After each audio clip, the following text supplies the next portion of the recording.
Léo et le visiteur de pluie. Léo était un petit garçon plein d'imagination, qui aimait jouer dans son grand jardin. Pourtant, même avec ses chevaliers en plastique et ses ballons, il se sentait parfois un peu seul. Il rêvait d'un compagnon pour partager ses grandes aventures. Un après-midi, le ciel devint tout gris, et de grosses gouttes de pluie commencèrent à tomber. Léo dut rentrer à la maison. Il s'installa près de la fenêtre et regarda l'eau tambouriner contre la vitre.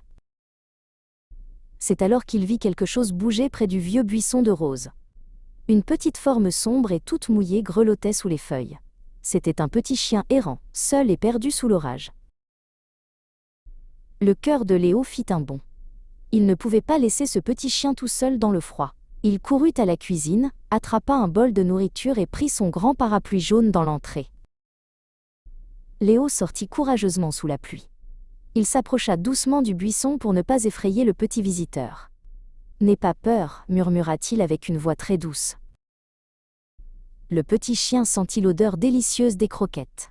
Il s'approcha timidement et commença à manger avec appétit. Il remua même un tout petit peu le bout de sa queue pour dire merci. « Viens vite te mettre au sec », dit Léo en ouvrant grand la porte de la maison. Le petit chien, sentant la chaleur qui s'échappait de l'entrée, suivit son nouveau protecteur à l'intérieur sans hésiter. Maman apporta une grande serviette bleue. Léo s'occupa de frotter doucement les poils du chien pour le sécher.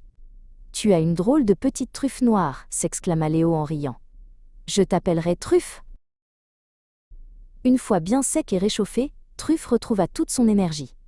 Il fit un grand bond de joie, et Léo commença à courir avec lui. Ils jouèrent à cache-cache derrière les fauteuils et se lancèrent une balle rouge. Ce soir-là, Léo ne se sentait plus seul du tout. Truffe s'installa confortablement au pied de son lit. Ils s'étaient trouvés tous les deux et ils savaient qu'ils seraient les meilleurs amis du monde pour toujours.